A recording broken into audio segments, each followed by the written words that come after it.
Hello friends. आज हम एक प्रेजेंटेशन आपके लिए लेकर हाजिर हुए हैं। मुर्गी पालन में फिटकरी का इस्तेमाल। काफ़ी सारे लोग इस बारे में पूछते रहते हैं कि फिटकरी क्या करती है, किस तरीके से इस्तेमाल करना चाहिए, कुछ इसके लाभ हैं या नहीं। तो उसी सिलसिले में इस प्रेजेंटेशन को बनाया है। वैज्ञानिक आंकलन, use of alum in poultry production system, its scientific evaluation and assessment. तो आइए देखते हैं कि क्या इसमें बेनिफिट्स हैं। What is alum? फिटकरी है क्या? फिटकरी जो है वो एक केमिकल है, एल्युमिनियम सल्फेट है इस केमिकल का नाम, हाइड्रेटेड एल्युमिनियम सल्फेट, जिसके अंदर कुछ और मेटल्स भी होते हैं जैसे सोडियम और पोटेशियम। ये कई रूपों में मिलता है जैसे ammonium alum, lithium alum, common alum, और मार्केट में आसानी से मिल जाता है किसी भी केमिकल शॉप पे, क्योंकि ये पानी को साफ़ करने के लिए काम में आता है। इसे इस्तेमाल क्यों करते हैं? काफ़ी पुराने ज़माने से, पुराने समय से फिटकरी को इस्तेमाल किया जाता है एज ए फ्लोकुलेंट। हम बताएंगे अभी आपको फ्लोकुलेंट किन्हें कहते हैं। उससे क्या होता था कि जब उसे गंदे पानी में मान लीजिए झील का पानी है या नदी का पानी है या बारिश का पानी है, तो उसमें जो एक मटमैला सा रंग होता है वो उसका रंग ख़राब होता है। तो उस वाले पानी को, ये जिसमें टर्बिडिटी ज़्यादा होती थी, टीडीएस बहुत ज़्यादा होता था जिस पानी का, उसको ट्रीट करने के लिए फिटकरी का इस्तेमाल किया जाता था। वैसे तो बहुत सारी इन्फॉर्मेशन अवेलेबल है पूरे इंटरनेट पर, लेकिन यहाँ पर हम डॉक्टर सोबसी हैं, एक एनवायरमेंटल साइंटिस्ट हैं, इनके द्वारा जो इन्फॉर्मेशन प्रोवाइड कराई गई है डिफरेंट रिसर्च पेपर्स में, उसको इस्तेमाल करके यहाँ पर हम आपको इसे प्रेजेंटेशन में समझाने की कोशिश करेंगे। Main work of alum. Alum का मेन काम क्या है? ये एक फ्लोकुलेंट है, फ्लोकुलेंट की तरह काम करता है। फ्लोकुलेंट क्या होते हैं? ये पानी में घोल दिए जाते हैं, जो ख़राब पानी होता है, जिसमें टर्बिडिटी ज़्यादा होती है, जो गंदा होता है, उसके अंदर कुछ चार्ज पार्टिकल्स रहते हैं, नेगेटिवली चार्ज पार्टिकल्स रहते हैं, जिन्हें कोलॉइड पार्टिकल्स कहा जाता है। जैसे आप चीनी को पानी में घोलते हैं, तो चीनी पानी में घुल जाती है और उसका रंग चेंज नहीं होता, वो छोटे छोटे मॉलिक्यूल बन के, तो वो सॉल्यूशन कहलाता है। लेकिन कुछ उससे अगर चीनी से बड़े पार्टिकल्स हैं और उन्हें पानी में घोला जाए, तो वो उसमें तैरते रहते हैं और वो पानी के रंग को या उसकी प्रॉपर्टीज़ को चेंज कर देते हैं, तो उन्हें कोलॉइड पार्टिकल्स कहा जाता है। तो उनके ऊपर नेगेटिवली चार्ज रहता है। जब हम इसमें एलम या फिटकरी मिलाते हैं, तो वो क्योंकि पॉजिटिव चार्ज रहता है, तो ये दोनों नेगेटिव पॉजिटिव मिलके जुड़ जाते हैं और एक फ्लॉक बना लेते हैं। एक थक्का सा जम जाता है जिसे फ्लॉक कहते हैं। जो भारी फ्लॉक्स होते हैं वो तो नीचे बैठ जाते हैं, और जो लाइटर फ्लॉक्स होते हैं वो ऊपर तैरने रखते हैं या उसी में रहते हैं, तो उन्हें फ़िल्टर से निकालना पड़ता है। तो फ्लोकुलेशन एक टेक्निक है जो फिटकरी द्वारा पानी को प्योरीफाई करने के लिए की जाती है। आप यहाँ पर देख सकते हैं कि ये टर्बिड वाटर है, टर्बिडिटी इसमें बहुत ज़्यादा है, टीडीएस इसका बहुत ज़्यादा है। तो जब इसमें एलम को मिलाया गया, फिटकरी को मिलाया गया, तो इसके अंदर जितने भी कोलॉइड पार्टिकल्स थे, नेगेटिवली चार्ज कोलॉइड पार्टिकल्स थे, वो फिटकरी के आसपास जमा हो गए और एक थक्का सा जम गया और पानी साफ़ हो गया। मैकेनिज्म ऑफ एक्शन क्या है? सस्पेंडेड पार्टिकुलेट मैटर जो है, या कोलाइड सब्सटेंसेस वाटर के अंदर होते हैं, जिसकी वजह से वो मटमैला हो जाता है, उसका रंग चेंज हो जाता है, तो उन्हें रिमूव करती है फिटकरी। इसके अंदर माइक्रो ऑर्गेनिज्म भी होते हैं, जैसे इकोलाई है, साल्मोनेला है, या अलग अलग वायरसेस हैं जो जिनसे वाटर बोर्न डिजीज़ होते हैं पोल्ट्री में, तो उनको भी ये रिमूव कर देता है। लेकिन ये करता कैसे है?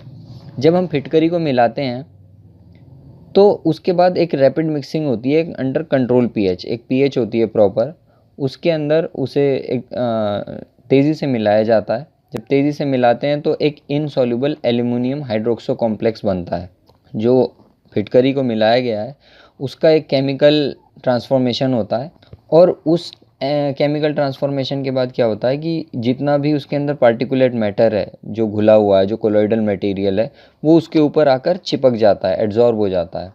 इसे हम थोड़ी देर के लिए रख देते हैं ताकि वो पार्टिकल उसमें आके धीरे धीरे चिपकते रहें, और एक कोलॉइड तैयार हो जाता है जो कि अपने आप बढ़ता रहता है, और जब बढ़ के उसका वज़न ज़्यादा होता है तो वो नीचे सेटल डाउन होने लगता है, जैसा कि इस वीडियो में हम देख सकते हैं। अच्छा, इस पे माइक्रोब्स, क्योंकि हमारा मेन कंसर्न तो ये है कि माइक्रोबियल रिडक्शन किस तरीके से किया जाए, जो उसके अंदर बैक्टीरिया हैं, इकोलाई हैं या वायरसेस हैं, उनके ऊपर भी इसका कोई फ़र्क पड़ता है या नहीं, ये देखते हैं। ये देखा गया है कि जो एंटेरिक माइक्रोब्स होते हैं, जो मतलब जो ह्यूमन मैन्योर है, हमारा वाटर कंटेमिनेट होता है, तो उन्हें एंटेरिक माइक्रोब कहते हैं, और उसमें इकोलाई एक मेन कल्प्रिट होता है। तो लैब स्टडीज़ में या फील्ड स्टडीज़ में ये देखा गया है कि जब फिटकरी को पानी में यूज़ किया जाता है, तो जो जो सेटल डाउन हो जाता है ना फ्लॉक, उसके अंदर 90 टू 99% बैक्टीरिया ट्रैप हो जाते हैं, मतलब उस पानी से रिमूव हो जाते हैं। तो 90%, किसी में 90% हो रहे हैं, किसी में 99% हो रहे हैं, ये डिपेंड करता है कि प्रोसेस कैसा है, फिटकरी कितनी प्योर है, या उसकी पीएच कितनी थी पानी की, हमने कितनी स्पीड से मिक्स किया, तो वो डिपेंड करता है। लेकिन बैक्टीरिया उससे रिमूव होते हैं उस पानी से, लेकिन कहाँ चले जाते हैं, वो चले जाते हैं उस फ्लॉक के अंदर। लेकिन यहाँ पर एक बहुत ही इंपॉर्टेंट पॉइंट है जिसे हमें देखना चाहिए। उस पानी से तो रिमूव हो रहे हैं बैक्टीरिया, लेकिन वो मरते नहीं हैं, उनका इनएक्टिवेशन नहीं होता है, वो ज़िंदा रहते हैं उस फ्लॉक के अंदर। अगर उस फ्लॉक का प्रॉपर मैनेजमेंट नहीं किया गया है, उसे फ़िल्टर आउट नहीं किया, या उसे, तो वो बैक्टीरिया उसी फ्लॉक में रहते हैं, और वो डिज़ीज़ करने के लिए मतलब उतने ही उनके अंदर शक्ति रहती है जितनी पहले थी। तो उस फ्लॉक का प्रॉपर मैनेजमेंट बहुत ज़रूरी है।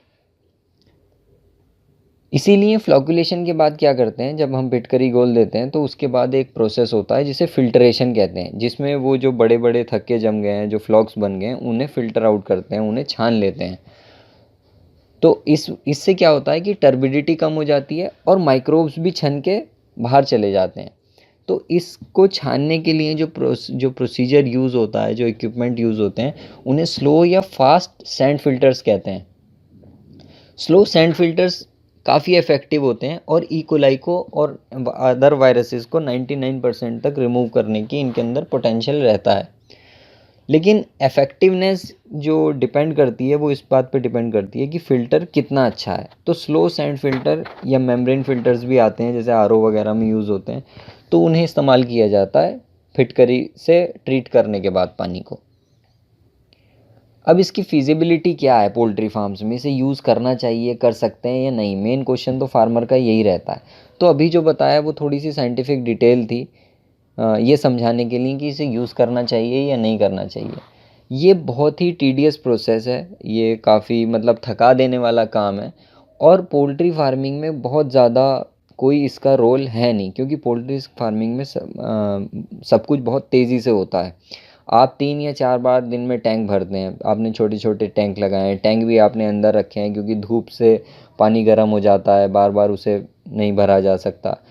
और जब मुर्गियाँ बड़ी होती हैं, ब्रॉयलर बड़ा होता है या लेयर बड़ा हो रहा होता है, तो उनकी वाटर रिक्वायरमेंट भी प्रोडक्शन की वजह से बहुत ज़्यादा होती है। लेकिन इस प्रोसेस में क्या है कि इस प्रोसेस में कम से कम आपको 6 से 7 घंटे चाहिए इसे पूरा करने के लिए, क्योंकि जब आप फिटकरी डालेंगे, उसका मतलब वो अंदर जाके चार्ज होगा, उसके ऊपर कोलॉइड्स आकर जमेंगे, वो कोलॉइड्स धीरे धीरे बड़े होंगे, फिर वो सेटल डाउन होगा, और उसके बाद अगर मान लीजिए आपने 6-7 घंटे वेट कर भी लिया, तो बैक्टीरिया तो फिर भी नहीं मरे हैं, लेकिन उसे हम, वो क्लम्प में ही तो आ गए हैं, उसे हमें फ़िल्टर करना ज़रूरी हो जाता है। तो आपको एक फ़िल्टर लगाना पड़ेगा। उस फ़िल्टर के अंदर, क्योंकि स्लो सैंड फ़िल्टर है, तो पानी बहुत रिस के आता है, बहुत देर से आता है, तो उसमें भी आपको फिर टाइम लगने वाला है। तो ये पूरा 16-17 घंटे का प्रोसेस हो जाएगा, और उससे कोई आपका एडिशनल बेनिफिट नहीं होने वाला है, कोई गोल सॉल्व नहीं होने वाला है।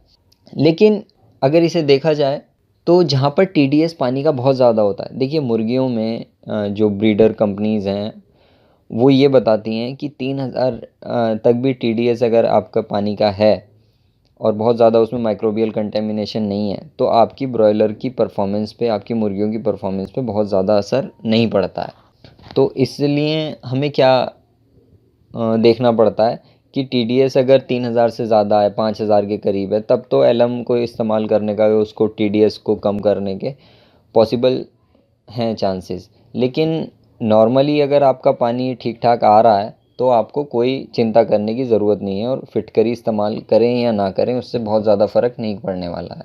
तो अब आप देख सकते हैं कि ये पीएच को डाउन तो करता है, लेकिन ये काम पीएच को डाउन करने का काम एसिडिफायर्स इससे कम पैसों में इससे ज़्यादा इफ़ेक्टिवली कर सकते हैं।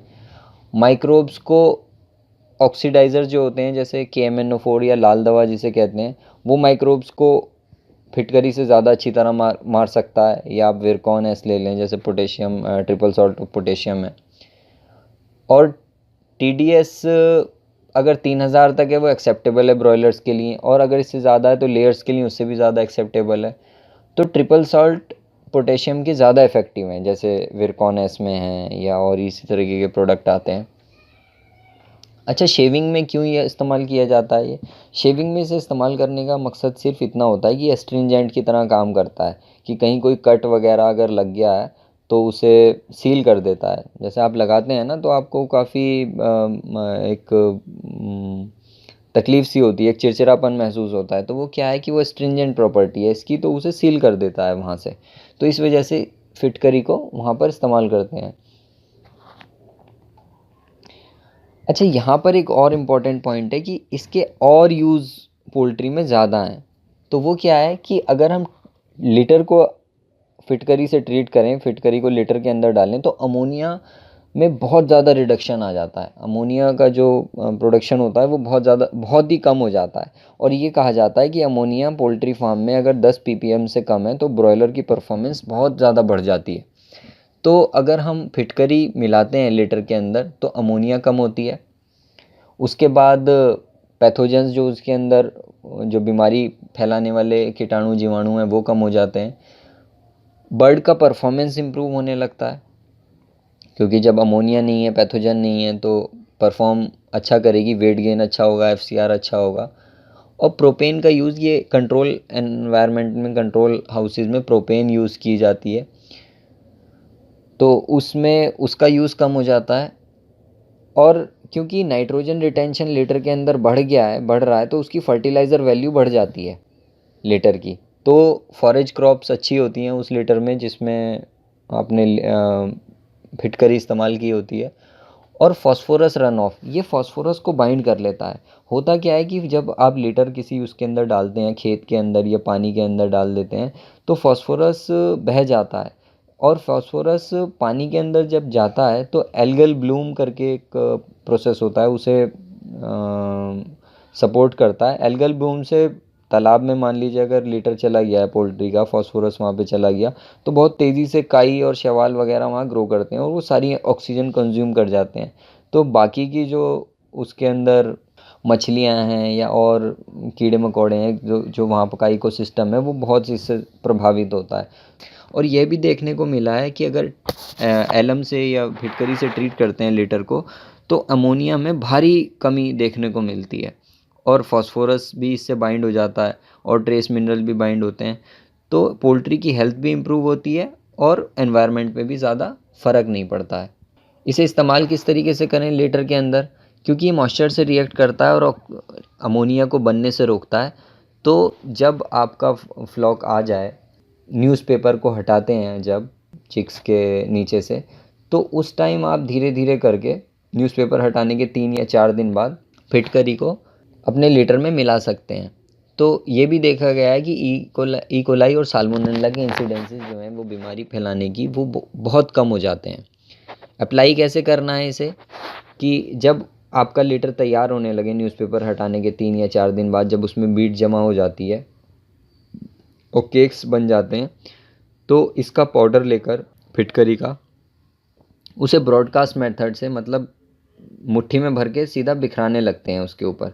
और ये ख्याल रखिए कि पोल्ट्री उस समय वहाँ पर ना हो, और साथ साथ उसकी स्टीयरिंग करते चले जाएं, उसकी रेकिंग करते चले जाएं लीटर की, ताकि वो जो एलम है वो नीचे चला जाए लीटर की तरफ, ताकि वहाँ से अमोनिया बनने को ये रोके। रेट ऑफ एप्लीकेशन कितना है? ज़्यादातर 40 से 80 किलो 1000 स्क्वायर फीट जगह पर 40 किलो से 80 किलो तक इसे इस्तेमाल करते हैं। जितना ज़्यादा हम इस्तेमाल करेंगे तो अमोनिया बनने को हम उतने टाइम तक रोक सकते हैं। रिसर्च जो US में या और कंट्रीज़ में की गई, उसमें ये पता चला है कि जो फिटकरी यूज़ करने के हेल्थ बेनिफिट हैं वो उसकी कॉस्ट से कई ज़्यादा हैं, क्योंकि ब्रॉयलर को एक टाइम मिलता है ग्रो करने के लिए, एक अच्छा एनवायरनमेंट मिलता है, तो उसका वेट काफ़ी बढ़ जाता है, मतलब 0.15 पाउंड का डिफरेंस आ जाता है लगभग। 20 से 30 ग्राम एक्स्ट्रा वेट गेन करता है जब ये फिनिश होके तैयार हो जाता है आपका बिकने के लिए। और एफसीआर में भी इसमें काफ़ी कमी देखी गई है जहाँ पर ये यूज़ हुआ है। बाकी ये है कि अगर आप इसे एक बार यूज़ करके देखिए, अगर आपको परफॉर्मेंस में अच्छा लगता है, आपके यहाँ हाइजीन ज़्यादा बढ़ जाती है, क्योंकि ये भी बायोसिक्योरिटी का ही एक पार्ट है इसे यूज़ करना। दवाइयों, कम से कम आपकी दवाइयों में कमी आ जाएगी, तो पैसे अगर दवाइयों के कम बचेंगे, आप यहाँ पे यूटिलाइज़ कर रहे हैं, उससे बर्ड की परफॉर्मेंस अच्छी हो रही है, तो वो भी कोई बुरा नहीं है। और साथ साथ क्या हो रहा है कि जब नाइट्रोजन रिटेंशन हो रही है तो एनपी के वैल्यू, उसकी फर्टिलाइज़र वैल्यू भी बढ़ रही है साथ साथ।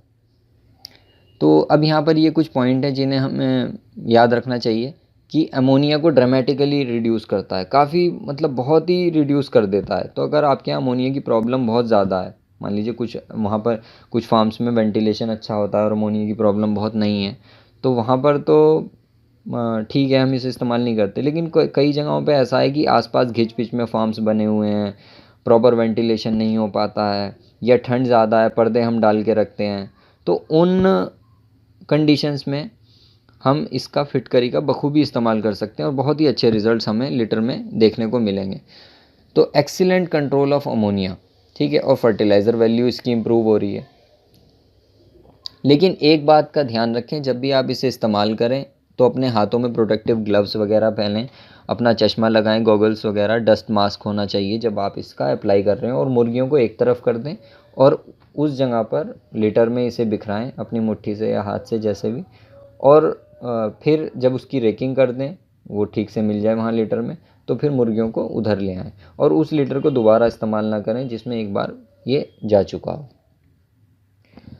थैंक यू आपका इस प्रेजेंटेशन को देखने के लिए। ऐसी प्रेजेंटेशंस और भी अगर आप देखना चाहते हैं तो नोटिफाई करने के लिए आप इसे सब्सक्राइब कर सकते हैं हमारे चैनल को।